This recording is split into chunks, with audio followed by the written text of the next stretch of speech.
ৰূপত সমষ্টিত AUDF দল হয়তো ইয়াত বিপুল ভোটত জয়ী হ'ব। কমেও ৮০,000 পৰা ৯০,000 ভোটৰ ব্যৱধানত জয়লাভ কৰাৰ আজি এটা পৰিস্থিতি আহি পৰিছে। আৰু এতিয়া মানে কংগ্ৰেছ দলৰ প্ৰতি মানুহে অলপ বীতশ্ৰদ্ধ হৈ পৰিছে।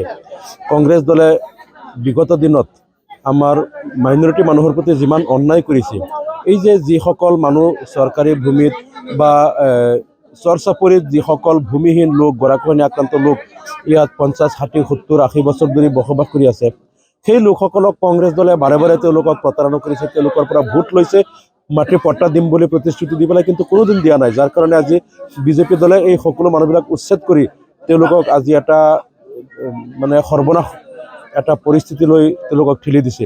আৰু দেখা গৈছে যে বৰ্তমান যিমান বাংলাদেশী লোকক বাংলাদেশী বুলি হিমন্ত বিশ্ব শৰ্মা চৰকাৰে ৰাতিৰ অন্ধকাৰত বৰ্ডাৰ পাৰ কৰি আছে, আমি দেখিছোঁ প্ৰত্যেকজন লোকক কংগ্ৰেছৰ দিনত তেওঁলোকক বিদেশী সজোৱা হৈছিল। বাংলাদেশী তৰুণ গগৈ চৰকাৰৰ দিনত এই লোকসকলক বাংলাদেশী সজাইছিল আৰু আজি বিজেপিয়ে তেওঁলোকক ডিপৰ্ট কৰি আছে। ঠিক সেইদৰে যিমান সমস্যা আজি অসমৰ সংখ্যালঘু মানুহৰ মূৰৰ ওপৰত আছে, সকলো সমস্যাবিলাক কংগ্ৰেছৰ দিনত জাপি দি থৈ গৈছে আৰু বিজেপি দলে সেইবিলাক লৈয়ে এতিয়া খেলি আছে। আৰু মাইনৰিটি মানুহক নিৰ্যাতন কৰি, সংখ্যালঘু মানুহক নিৰ্যাতন কৰি বিজেপিয়ে উজনি অসমত তেওঁলোকে হিন্দু ভোটখিনি একত্ৰিত কৰিব বিচাৰিছে। আৰু এই কথাবিলাকৰ কাৰণে আজি কংগ্ৰেছ দলৰ প্ৰতি মানুহ বীতশ্ৰদ্ধ হৈ পৰিছে।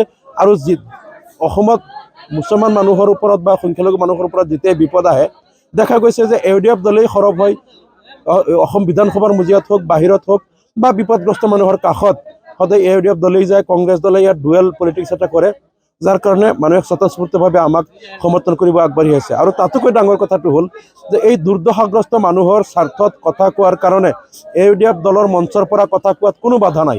আমাৰ AUDF দলৰ বিধায়ক বা নেতাসকলে সদায় এই লাঞ্ছিত, বঞ্চিত আৰু উচ্ছেদিত আৰু নিৰ্যাতিত, নিপীড়িত মানুহৰ পক্ষত কথা কৈ আছোঁ। আৰু কংগ্ৰেছ দলৰ পৰা তেওঁলোকৰ নেতাক সুধিলে কয় যে আমাৰ দলৰ পৰা পাৰ্মিশ্যন নাই, কথা ক'ব নোৱাৰোঁ। এই কথাবিলাকে এতিয়া মানুহৰ অন্তৰত কিছু প্ৰভাৱ বিস্তাৰ কৰিছে। আৰু শেহতীয়া উদাহৰণটো হ'ল ৰেজাউল কৰিম চৰকাৰ, আমচুৰ সদ্য পদত্যাগী সভাপতি ৰেজাউল কৰিম চৰকাৰে পৰহি কংগ্ৰেছত যোগদান কৰিলে। আৰু তেওঁ যিটো কথা কৈছিল, এই কথাটো সাংঘাতিক কিবা ভুল কথা কোৱা নাছিল। তেওঁ কৈছিল যে শিৱসাগৰ যেনেকুৱা উন্নত, ধুবুৰীও তেনেকুৱা উন্নত হ'ব লাগে, বা যোৰহাট, বৰপেটা একে লেভেলৰ উন্নত হ'ব লাগে। অৰ্থাৎ অসমত কোনো অঞ্চলগত বৈষম্য থাকিব নালাগে, সকলো এলেকাৰ সমান উন্নতি হ'ব লাগে, সকলো এলেকাৰ জনসাধাৰণ সমানভাৱে শিক্ষিত আৰু সুবিধাপ্ৰাপ্ত হ'ব লাগে। তেওঁ এনেকুৱা এটা উদ্দেশ্যত কথাটো কৈছিল, আমি যে গম পাইছোঁ। কিন্তু তেওঁ কংগ্ৰেছ দলৰ পৰা যেনেকৈ বিজেপিৰ এজেণ্ট সজোৱা হ'ল আৰু তেওঁৰ ওপৰত যেনেকৈ একশ্যন লোৱা হ'ল, গতিকে তেওঁ আজি দুদিনৰ অন্তত তেওঁ কিন্তু পদত্যাগ কৰিবলৈ বাধ্য কৰিলে। এই কংগ্ৰেছৰ পৰা পদত্যাগ কৰিবলৈ বাধ্য হ'ল। আৰু এই কথাবিলাকেই বুজায় যে কংগ্ৰেছৰ দলত থাকি কোনোবাই সমতাৰ কথা ক'ব নোৱাৰিব, বা অসমৰ সকলো জাতি জনগোষ্ঠীৰ মাজত সমন্বয়ৰ কথা ক'ব নোৱাৰিব, অসমৰ সকলো অঞ্চলত সমান উন্নতিৰ কথা কোনো কংগ্ৰেছত থাকি ক'ব নোৱাৰিব। সকলে কিন্তু কংগ্ৰেছক তেওঁৰ বিৰুদ্ধে একশ্যন লোৱা হ'ব, এই কথাটো প্ৰমাণ হ'ল। এই কথাবিলাকে কিন্তু সমগ্ৰ অসমত আমাৰ AUDF দলৰ যিটো প্ৰাসংগিকতা বৃদ্ধি কৰিছে আৰু অসমৰ জনসাধাৰণ AUDF মুখী হৈছে। আৰু অহা নিৰ্বাচনত AUDF দলে কমপক্ষেও 20ৰ পৰা 25খন আসনত জয়লাভ কৰিব পাৰিম বুলি আমি আশাবাদী। কংগ্ৰেছে AUDFক নোলোৱাৰ কাৰণটো হ'ল, AUDF দল যদি এবাৰ চৰকাৰত আহি যায়, কংগ্ৰেছে ভালকেই জানে যে AUDF দল চৰকাৰত আহিলে তেওঁলোকে চৰকাৰৰ অংশীদাৰ হিচাপে চৰ চাপৰি লোকক মাটিৰ পট্টা দিয়াব, আৰু যিবিলাক ভূমিহীন লোক অন্যান্য পৰিত্যক্ত চৰকাৰী ভূমিত আছে তেওঁলোকক মাটিৰ পট্টা দিয়াব, যিসকল গৰাখহনীয়া আক্ৰান্ত লোক তেওঁলোকক মাটিৰ সংস্থাপন দিব, তেওঁলোকক মাটি দিবই লাগিব। আৰু যিসকল লোকক অন্যায়ভাৱে ডিভোটাৰ সজাই ৰখা হৈছে তেওঁলোকৰ ডিভোটাৰ সমস্যাৰ পৰা তেওঁলোকক পৰিত্ৰাণ দিয়া হ'ব। ডিটেনশ্যন কেম্পত বন্দী মানুহবিলাকক মুকলি কৰি দিব লাগিব। আৰু নাগৰিকত্বৰ যিসকল ভাৰতীয় নাগৰিকৰ বিৰুদ্ধে বিদেশী ন্যায়াধিকৰণত মিছা গোচৰ ৰুজু কৰা হৈছে, গোচৰবিলাক প্ৰত্যাহাৰ কৰিব লাগিব।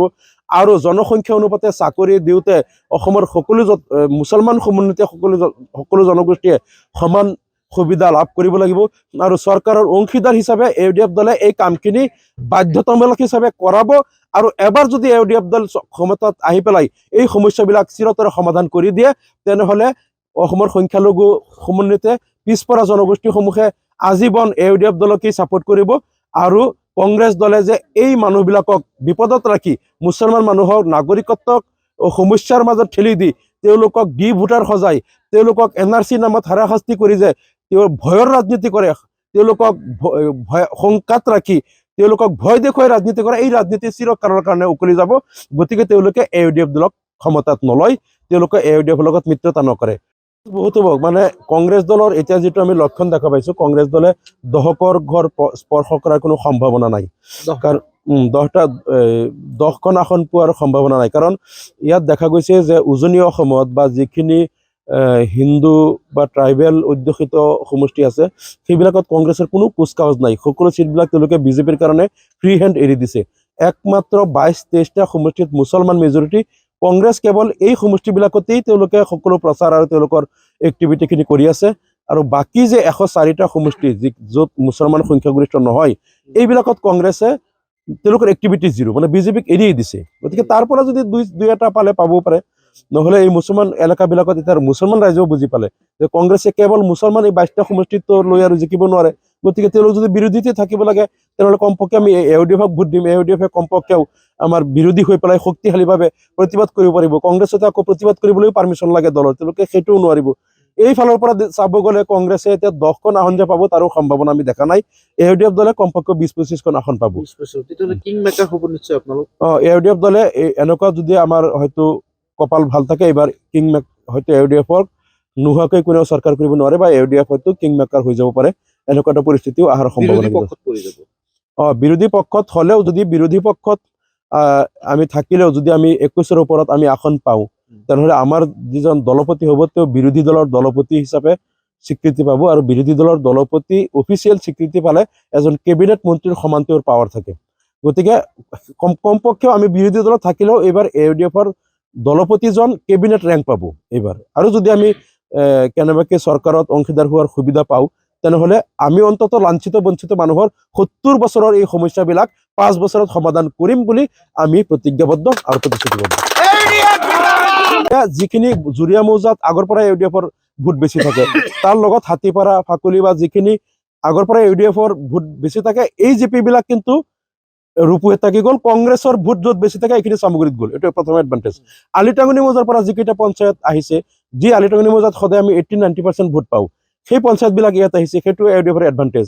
তাৰ পিছতো যিটো ৰূপহীত সমষ্টিত আমি দেখা পাইছোঁ যে কংগ্ৰেছৰ বিগত 10 বছৰৰ মানে যিটো তেওঁলোকৰ কাৰ্যকালত মানুহ মুঠেই সুখী নহয়।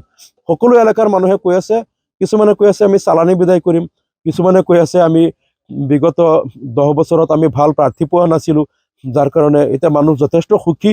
আৰু মই অহাৰ পিছত দেখিছোঁ মানুহ যথেষ্ট উৎফুল্লিত হৈছে। গতিকে ৰূপহীত সমষ্টিত 80-90ৰ পৰা 1 লাখ ভোটৰ ব্যৱধানত এইবাৰ ফলাফল হ'ব। এই কথাটো মানে একপক্ষীয় হ'ব। ৰূপহীত সমষ্টিত যিটো খেল এইবাৰ হ'ব, খেল হ'ব, কিন্তু একপক্ষীয় হ'ব। কিছুমান আনকি মই এতিয়া যিটো পঞ্চায়তত এতিয়া মিটিং কৰি আছোঁ, ফাকুলি পঞ্চায়তৰ বহুত মানুহে মোক কৈ আছে যে ফাকুলি পঞ্চায়তত 90-10 হ'ব। কৈছে আপুনি 90% ভোট পাব, আৰু ইয়াৰ বিধায়কৰ নিজৰ তেওঁৰ গাঁও পঞ্চায়ত বিধায়কে ইয়াত এইটো আচলতে তেওঁৰ জন্মস্থান নহয়, তেওঁ ইয়াত পামঘৰ বনাইছে। কেৱল ৰূপহীত বিধায়ক হোৱাৰ কাৰণে এটা পামঘৰহে বনাইছে। তেওঁ আচলতে কনুৱামাৰীৰ মানুহ চামগুৰিৰ। কিন্তু এই ফাকুলি পঞ্চায়তৰ বহুত মানুহে কৈ আছে যে আমাৰ পঞ্চায়তত আপুনি 90% পাব, আৰু ইয়াৰ যিজন বিধায়ক তেওঁ 10%ৰ ওপৰতকৈ নাপায়। ইয়াতেই এইটো চিত্ৰ হৈ আছে। বাকীটো সমষ্টিৰ অন্যান্য পঞ্চায়তবিলাকত আছেই। গতিকে খেলটো একপক্ষীয় হ'ব। কংগ্ৰেছ কোনো পধ্যে আমাৰ ওচৰত চাপিবও নোৱাৰে।